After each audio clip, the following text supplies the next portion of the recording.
Alrighty, guys, so welcome to part 2 of mixing a live recorded worship song for release on Spotify. So if you didn't catch the last video, I just went through our setup and routing and all that kind of stuff. So if you didn't catch that video, I would go back and watch that one first. And in this video, we're going to be diving into drums. So I've kind of just gotten a quick little level going on here. Like I said, we have our kick bus, our snare bus, tom bus, and overhead bus. Those are all getting fed from the individual channels here. So the first thing I'm going to do is we're going to use a plugin called Auto Align from Melda Audio, I believe it's called. This is a plugin that will basically kind of look at the phase relationship between all of the drums here. And if they are out of phase with each other, it'll kind of align them all together. We are, recording this live, and we have volunteers and stuff playing drums and miking up drums and stuff like that. So it's not going to be as perfect as, in a studio environment where you can kind of make sure that all of that stuff is phased or time aligned beforehand. So in this case, we're going to use this plugin here. Let me find a spot where everything is kind of playing. This is kind of the big section of the song. I just want to make sure it gets some tom hits in there. And then I'm just going to hit play and we'll hit analyze and it'll do everything for us. So it shouldn't sound a whole lot different. It'll sound a little bit different, but I'm going to hit play and we'll hit analyze.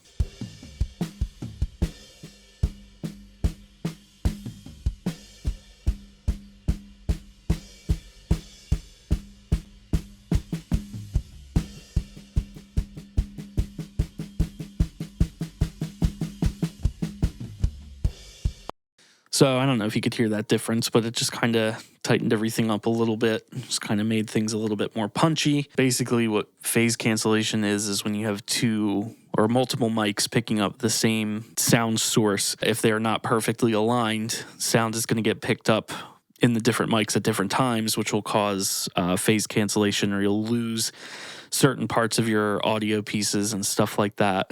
I'm sure there's a much better scientific definition than that, but that's what makes sense to me. So let's start with the kick. So I'm going to kind of get some of our samples here set. So we're going to be using trigger.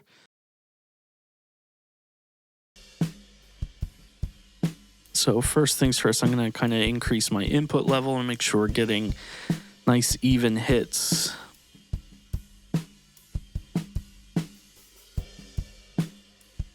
And then decrease this just to the point where we're, not getting the snare. Those little hits there are the snare. So getting a nice even. I usually set the re-trigger pretty high because I don't want it to double trigger. We'll increase the sensitivity a little bit. The other thing I like to do is make the kick sample track, actually all the sample tracks, stereo. A lot of the samples are stereo. So these are all of the samples that I have here. Let's go into this one.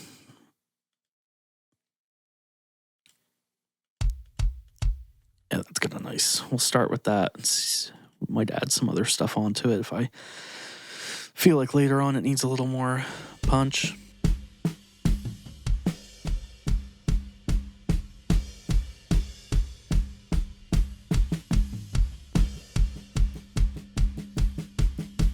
All right, so that's sounding pretty good so far.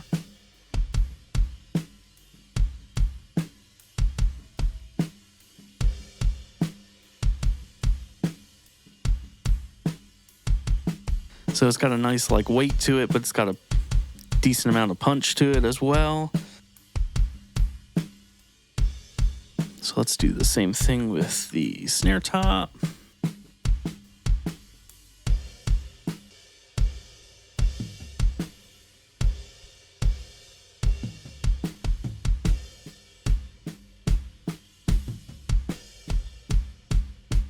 Increase this.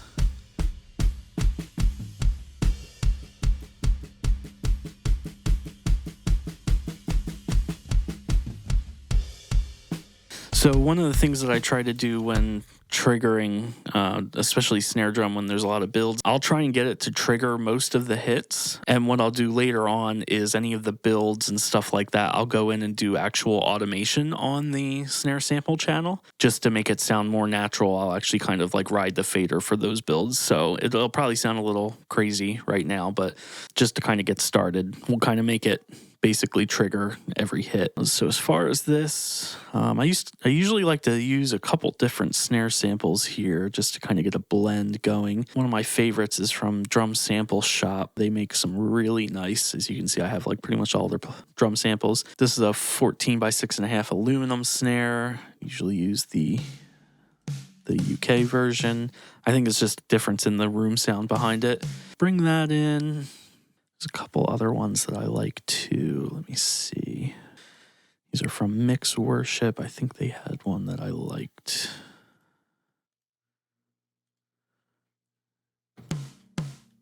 Yeah. It's got a nice sound to it.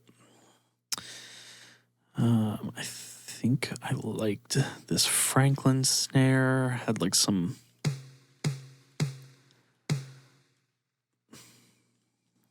And I usually grab one of these very big drums. This copper Byrd has some tone to it that I like. We might adjust these later on too as we get listening to the mix. And then this just has a nice like low end to it. So let's see what that sounds like all together.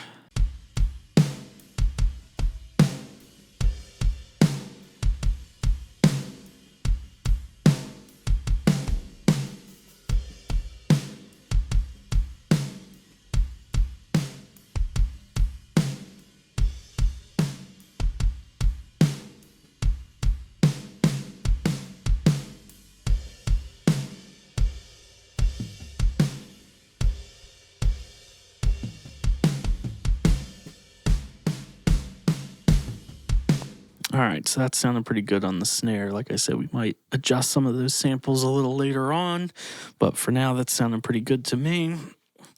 Let's go ahead and move on to our rack and floor tom samples here. Let me find a nice spot here that's got some movement on them. All right, so let's go ahead and add trigger to this guy. Make these both stereo. I again like to start with that Drum Sample Shop. US, UK. They've got a nice, I think this is similar to what we currently use. We have a 13-inch rack tom. And then they also have this Indiana one that's got some nicer, like, toms that punch a little bit more. Let me see. Yeah. So this one's got a little bit more, like, sustain and body, but this one's got more of that attack and that hit kind of thing. So they're usually a good combination with each other. And then, again, I like that elevation. That's a little too high. I think it was the Simon Kobler Golden Pack. He had a good set of toms here. Let's see, tom. Yeah.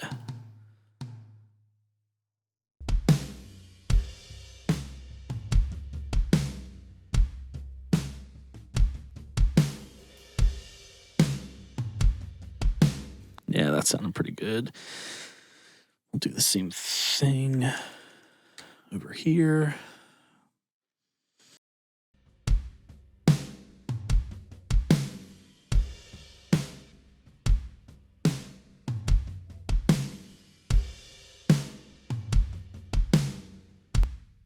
Yeah, so this one I try and get it more...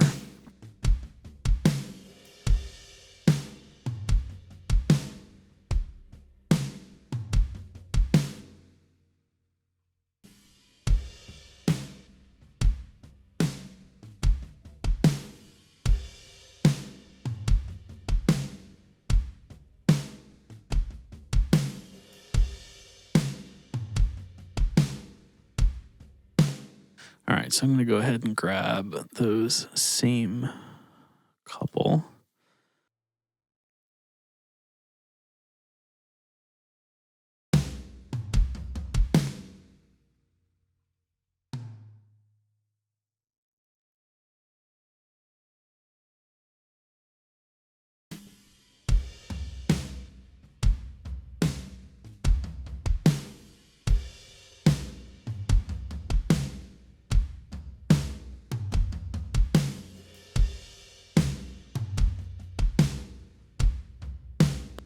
All right, so now that we got both samples kind of situated on the toms, let's take a listen to that.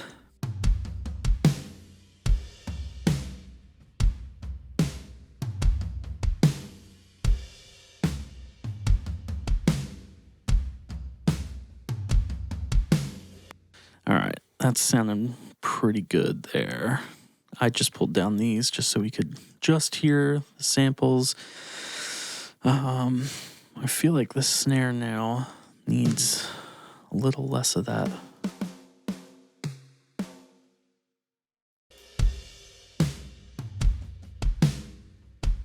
I need something else with some need some low end in there. I feel like yeah,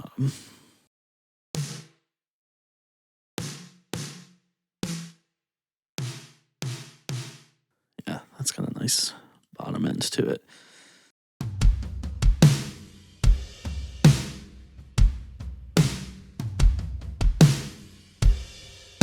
I'm gonna play around with the tuning here on these, maybe.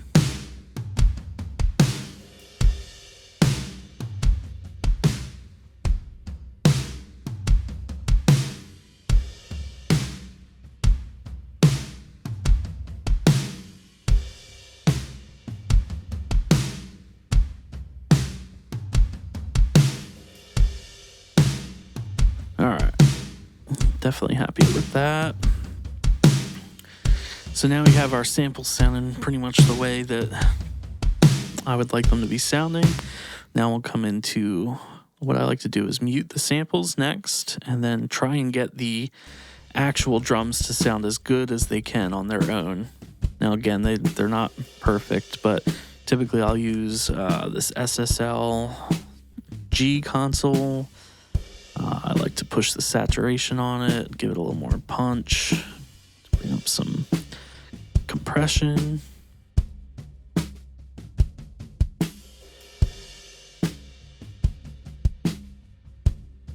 Yeah, it's giving it some nice punch. Get some of this boxy mid-range out of there.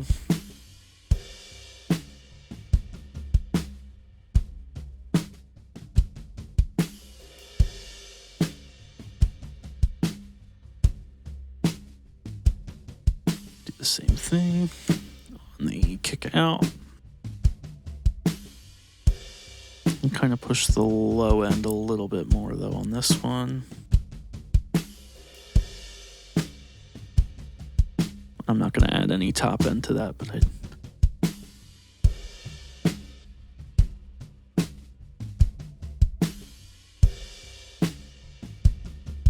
that's giving it a nice punch. So let's hear that with the sample.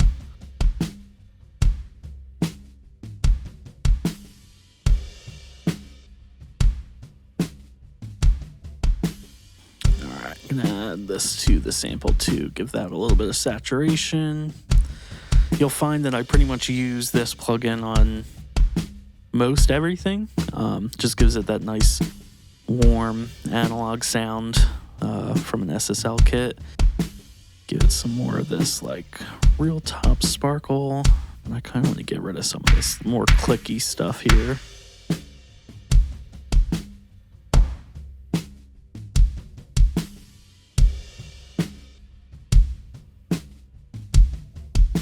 All right, that's sounding good.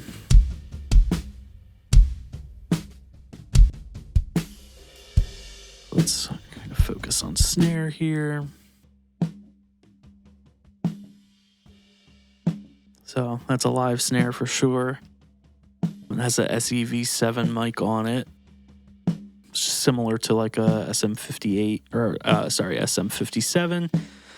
I'm going to use this trick here. This is when you times this band by 3, it goes up to 21 kilohertz. It's just going to give it like a real nice air to it.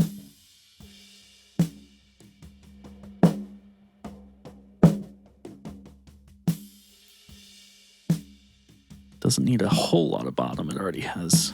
Let me go back to a bigger section where the cymbals are going here.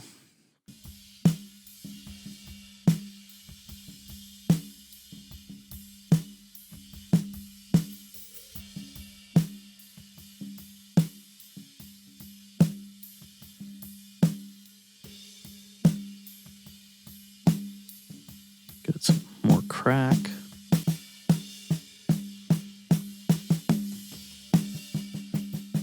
I might just put a light expander on this.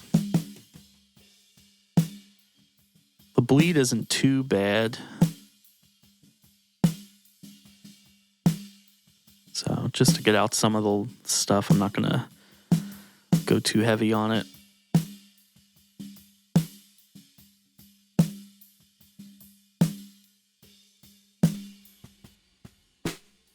So this is our snare bottom. We probably won't use a whole tunnel out of this, but I think this is a Shure SM81 mic on this,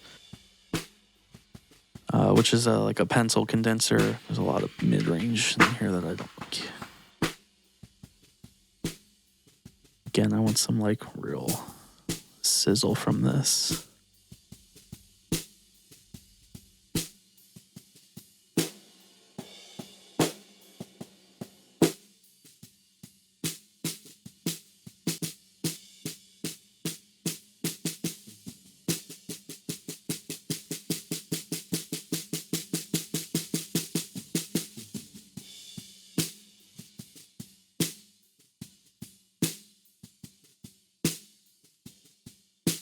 I do tend to gate the snare bottom a little bit more just because you get a lot of that rattle then in some of the other hits. Especially on the toms, you'll really hear when the toms hit, you'll hear that snare rattle. So I try and gate that out.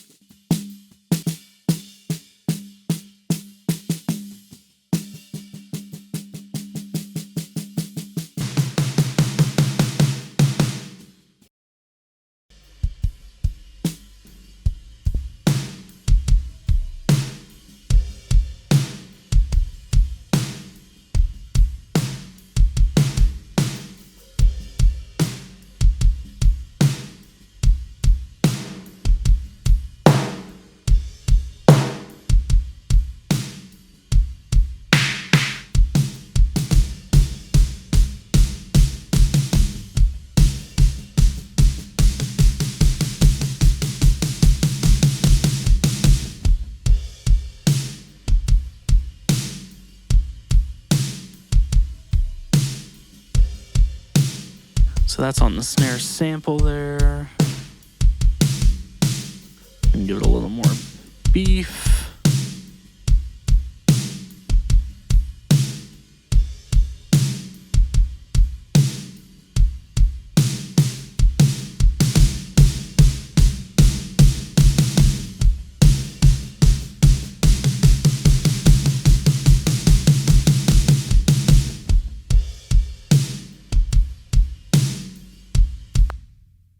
So that's sounding pretty good for kick and snare. Typically what I'll do then is I'll leave these buses for when we're kind of getting further into the mix, just to kind of process on these channels to get the individual drums sounding good on their own. And then I'll do some processing on the actual buses here to kind of get them to fit in with everything else. These are Audix. I believe there's a D4 on the rack tom and a D6 on the floor tom. Pretty common drum mic.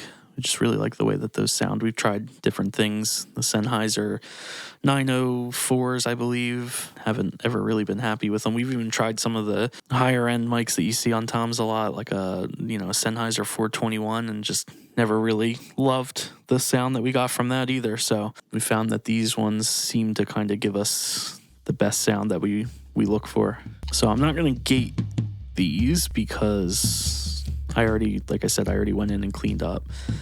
Now these are kind of coming in a little quiet. I might push this a little bit more.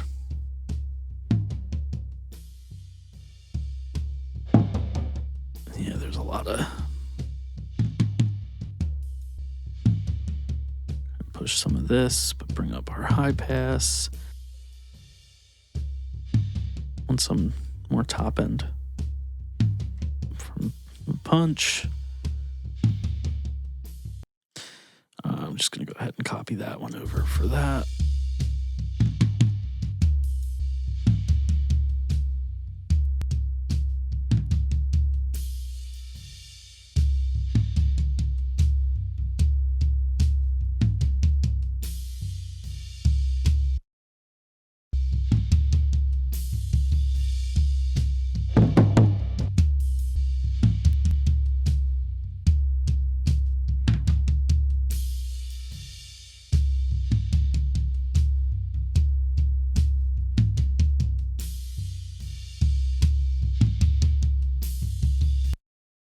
Another thing I like to do on these, just to get them a little bit more punch, is use this transient designer.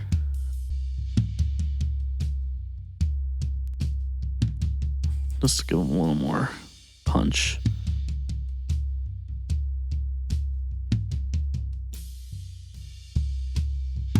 Let's see what that sounds like with the samples.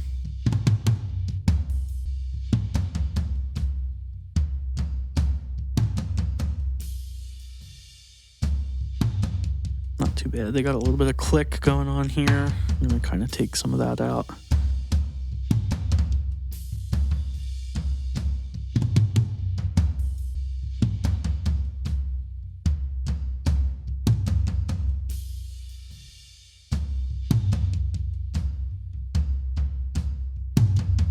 Yeah, that sounded pretty good. Pull SSL on this. It does sound like there's some little trigger mishaps going on, but I can address that later on.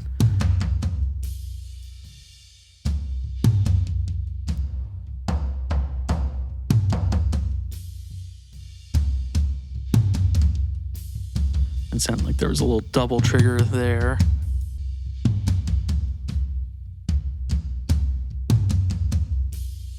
All right, that sounded pretty good. Let's see what they sound like all together.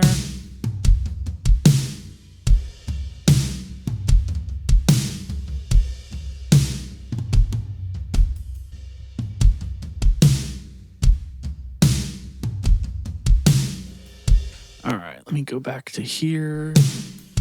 Here where the overheads are real going.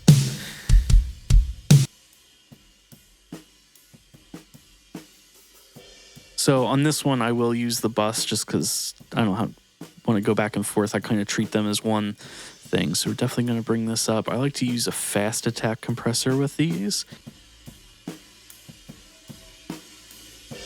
just so it kind of hits the snare a little bit more than it does the overheads.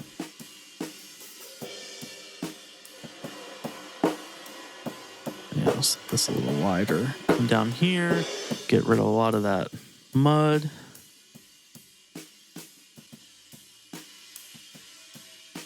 Like to get a little bit more body out of the overheads. These overheads are pretty bright. And again, I might, adjust this a little bit more when we actually kind of listen to the rest of the mix.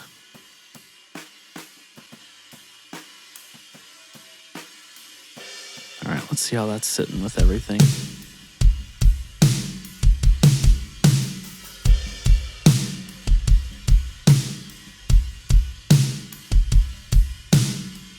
That's sounding pretty good there. I like the way that overhead is sounding. This drummer tends to play a little more on the softer side, which is why you're hearing more like the ring of the overhead, the ride cymbal, more of the ching ching to it, other than the less of the crash sound. Yeah, so that's sounding really good overall for drums. The next thing I'll do is come over to my drum bus and do some processing over there. This is kind of my go-to for all my buses. We're hitting on this.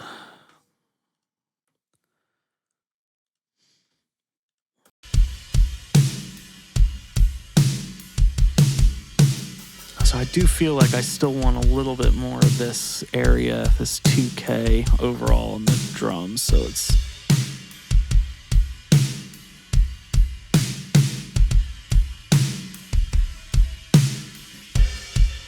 kind of more in this 80 area.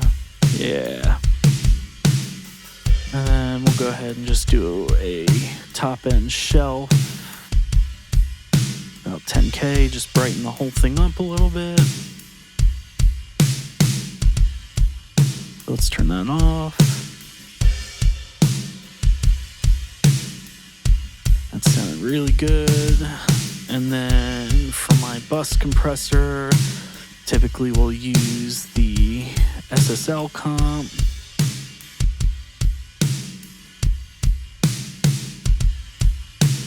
Fast release.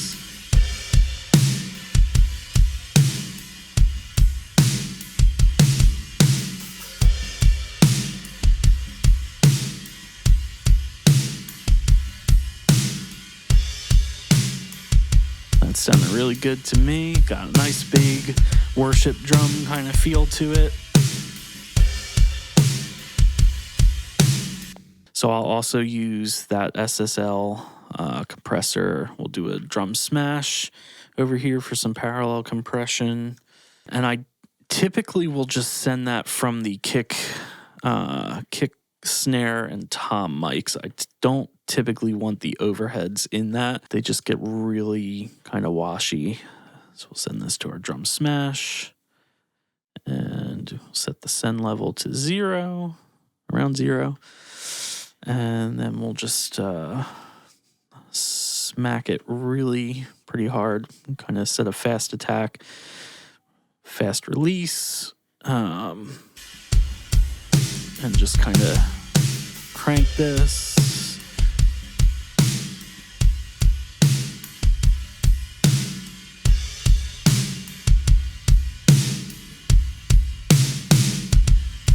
So that just brought a whole lot more energy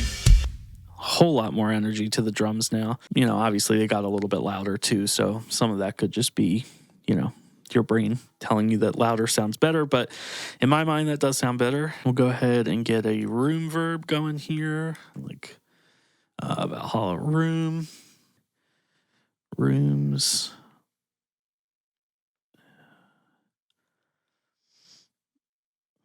Go the snare big room. That kind of looks like a good. Now this one I will send from the whole drum bus. So this is room verb.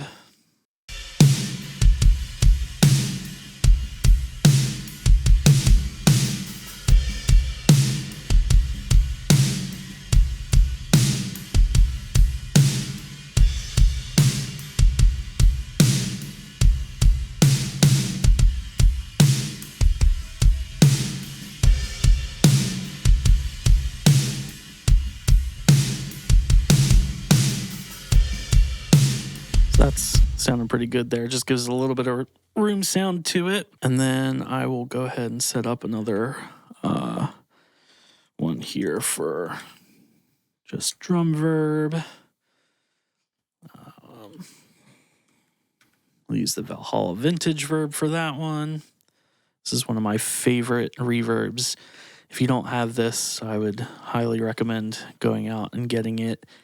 It's like $50. It's worth it. We'll start with the drum plate, bring that up a little bit. This is kind of a slower-ish song, medium tempo kind of thing. So I want that to kind of decay out a little bit more. And then we'll start with just sending the snare to it. And I'll send the toms there as well.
sounding pretty good to me. We'll adjust some of these levels more as we get into later on in the mix.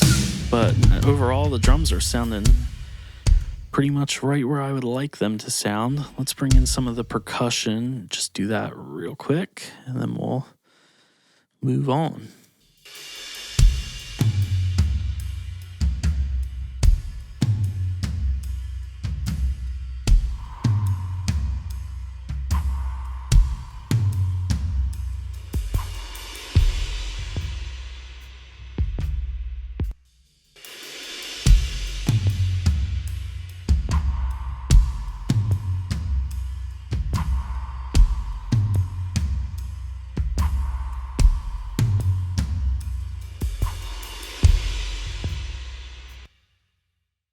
All right, I'm not going to do a whole lot to those. They're pretty much already kind of mixed. Let's figure out where that tambo comes in.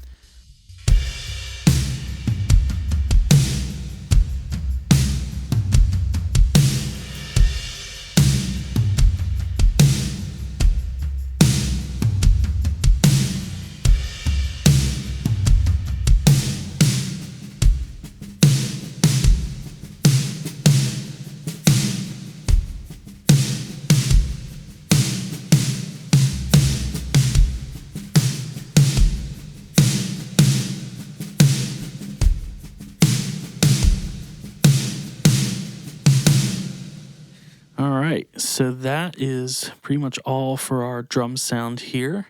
In the next video, we'll hit these room mics, and then we'll hit the bass as well. That's kind of usually how I go on the next order. But for now, that's our drum sound.